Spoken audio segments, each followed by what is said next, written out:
দেশের অন্যান্য অঞ্চলের ন্যায় তীব্র তাপদাহে পুড়ছে পার্বত্য জেলা রাঙ্গামাটি।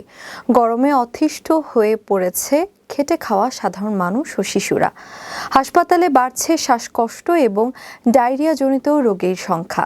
বেডের চেয়ে আক্রান্ত রোগীর সংখ্যা বাড়ায় চিকিৎসা সেবা পেতে বেগ পেতে হচ্ছে। রাঙ্গামাটি ব্যুরো প্রধান মঈনুদ্দিন বাপ্পির পাঠানো তথ্যচিত্রে প্রতিবেদন। তীব্র গরমের কারণে ডায়রিয়া ও শ্বাসকষ্টে আক্রান্ত হয়ে রাঙ্গামাটি সদর হাসপাতালে ভর্তি হচ্ছেন অসংখ্য রোগী। রোগীদের মধ্যে বেশিরভাগ বয়োজ্যেষ্ঠ এবং শিশুরা রয়েছে। গরমের তাপমাত্রা যত বাড়ছে রোগীর সংখ্যাও বাড়ছে তত। তবে রোগীর চাইতে হাসপাতালের আসন সংখ্যা কম থাকায় অনেক রোগী চিকিৎসা নিতে হিমশিম খাচ্ছে। বেডের জায়গা সংকুলনের কারণে অনেক রোগীর স্থান হয়েছে হাসপাতালের ফ্লোরে। অনেকে আবার চিকিৎসা সেবা গ্রহণ ফিরছেন বাড়িতে। রাঙ্গামাটি সদর হাসপাতাল কর্তৃপক্ষের তথ্যমতে হাসপাতালে শিশু বেড রয়েছে 18টি। বর্তমানে সেখানে শিশু রোগী ভর্তি রয়েছেন 29 জন। তার আগে 37 জন এবং 26 জন রোগী ভর্তি ছিলেন। মহিলা বেড রয়েছে 34টি, কিন্তু বর্তমানে সেখানে মহিলা রোগী ভর্তি আছে 68 জন। তার আগের দিন 56 এবং 60 জন মহিলা রোগী ভর্তি ছিলেন। পুরুষ বেড রয়েছে 54টি। বর্তমানে রোগী ভর্তি হয়েছেন 62 জন। তার আগের দিন 51 জন এবং 59 জন পুরুষ রোগী ভর্তি ছিলেন। আক্রান্তরা সকলে শ্বাসকষ্ট এবং ডায়রিয়ায় আক্রান্ত হয়ে হাসপাতালে চিকিৎসা নিচ্ছেন। হাসপাতালে আসা রোগীর স্বজনরা বলছেন, তীব্র গরমে অসহ্য যন্ত্রণা নিয়ে হাসপাতালে কষ্ট হচ্ছে দ্বিগুণ। অনেক সময় বেড না পেয়ে ফ্লোরে স্থান হচ্ছে রোগীদের। তবে চিকিৎসকরা বলছেন, পুরো দেশে একই অবস্থা। গরমে রোগীর সংখ্যা বাড়ছে। সকল রোগীদের চিকিৎসা সেবা নিশ্চিত করতে চিকিৎসকরা তাদের দায়িত্ব অবিচলভাবে পালন করছে। আসলে এই সময় তো আমরা সবাই জানি যে পুরো বাংলাদেশেই টেম্পারেচার অনেক বেশি, কোনো জায়গায় 40, কোনো জায়গায় 41 চলতেছে। আমাদের এখানেও টেম্পারেচার অনেক বেশি। এই টেম্পারেচার বেশি চলে এই জন্য আমাদের কিছু কিছু রোগীর সংখ্যা বাড়তেছে ডায়রিয়ার ব্যাপারে আমরা বলতেছি যে যদি এরকম কোনো যে পাতলা পায়খানা বারবার হচ্ছে বা বমি হচ্ছে এরকম দেখে, তখন আমরা বলি যে নিকটস্থ স্বাস্থ্যকেন্দ্র বা কোনো ডাক্তার বা চিকিৎসক শরণাপন্ন হওয়া। আর আমরা যেটা খেয়াল করি যে মা বাবাকে আমরা এটা বলতে চাচ্ছি যে তারা যেন তাদের বাচ্চাগুলোকে গরমের মধ্যে বাইরে না নেয়, বাইরে যেন কোনো জায়গাতে আমি বাইরে সকালে আমার দুপুরে বাইরে কোনো জায়গাতে বের হই। বের হলে তাদের টেম্পারেচার, যে এখানে টেম্পারেচার বেশি তার ঘাম বেশি বের হবে এবং তার আমাদের পানি স্বল্পতা আসার বেশি সম্ভাবনা আছে। বারবার আমরা বলি বাচ্চাদেরকে ছোটো বাচ্চা হলে বুদ্ধদের বেশি খাওয়ানোর জন্য, এবং যারা বড় বাচ্চা আছে তাদের বারবার পানি খাওয়ানো। যদি বেশি দেখা যায় বাচ্চা বেশি পানি চলে যাচ্ছে, সেক্ষেত্রে আমরা অক্সালাইন খাওয়ানোর জন্য পরামর্শ দিয়ে থাকি।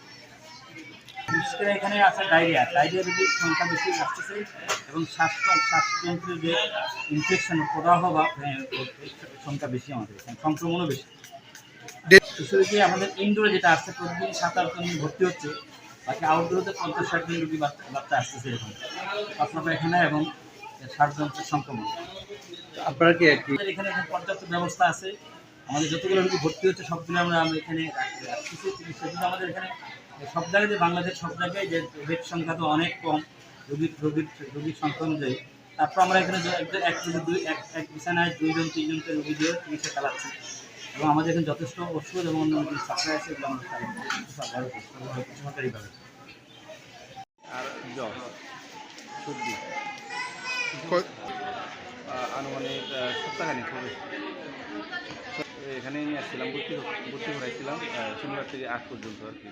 তবে এখনও কাশিটা কমে নাই, জ্বর তো এখন আপাতত নাই, কাশিটা কমে নাই। আসরের পর থেকে ওই ঘুরিয়া গেছে, যাওয়ানোর সাথে আবার পানির মধ্যে পড়ছে, কিন্তু পোলা পানি টাইনে উঠেছে, উঠে এসে আর অজ্ঞান হয়ে গেছে। অজ্ঞান অবস্থা বাড়ি আনছে বড় বাড়ি আনছে, একবার বমি করছে, একবার পায়খানা করছে। এর ভিতরে আমরা রাঙ্গাবাড়ি লইয়া ফিরছি, আইনে রাতকে 9টায় 9:30টায় ভর্তি করছি। ছিল 5 দিন ধরে, পরে এখানে এনে ভর্তি করছি আজকে 5 দিন। জ্বরের সাথে কাশি আর প্রস্রাব করতেছে না, পায়খানা করতেছে না আজকে 4 দিন ধরে। প্রস্রাব 24 ঘন্টায় 2বার করলে এর চাইতে বেশি করে না। আর এখন রক্ত নাকি একটু কম, পরীক্ষা দিছে আর করাইতে হবে ঢাকা থেকে। জ্বর আর কাশি এক সপ্তাহ হ্যাঁ 1 সপ্তাহ ধরে ছিল জ্বর আর কাশি ছিল 15 দিনের মতো হবে, তারপরে ভর্তি হয়েছে। রাঙামাটি সদর হাসপাতালের আবাসিক চিকিৎসক বলছেন, সরকার তীব্র গরমে স্কুল বন্ধ করে দেওয়ায় শিশু রোগীর সংখ্যা তুলনামূলক কম। পরামর্শ থাকবে শিশু এবং বয়স্করা অপ্রয়োজনীয় বাইরে যাতে বের না হয় এবং বিশুদ্ধ পানি পান করে। রাঙামাটি জেনারেল হাসপাতাল একটা 50 শয্যার স্ট্রাকচারাল হাসপাতাল। এখানে যে শয্যা সংখ্যা বা হাসপাতালের যে ইনফ্রাস্ট্রাকচার এটা আসলে 50 শয্যার উপযোগী। এখানে এই মুহূর্তে 100 শয্যার পথ্য এবং ওষুধপত্র সাপ্লাই আছে।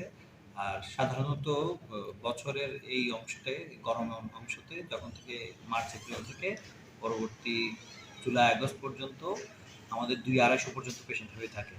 এই মুহূর্তে আজকে হাসপাতালে 168 জন রোগী ভর্তি আছে। সুতরাং আমাদের কিছু রোগী সবসময় ফ্লোরে থাকবে, এটাই স্বাভাবিক। তবে সেটাকে আমরা অ্যাজ ইউজুয়াল গতানুগতিকভাবে যেভাবে ম্যানেজ করে থাকি সেভাবে ম্যানেজ হচ্ছে, চিকিৎসা পাচ্ছে সবাই, কোনো সমস্যা হচ্ছে না। ফ্লোরে দিচ্ছি আমরা রোগীগুলোকে। আর হলো হিট স্ট্রোকের কারণে কিন্তু স্কুল কার্যক্রম বন্ধ আছে, ফলে বাচ্চারা কিছুটা হলেও নিরাপদে আছে।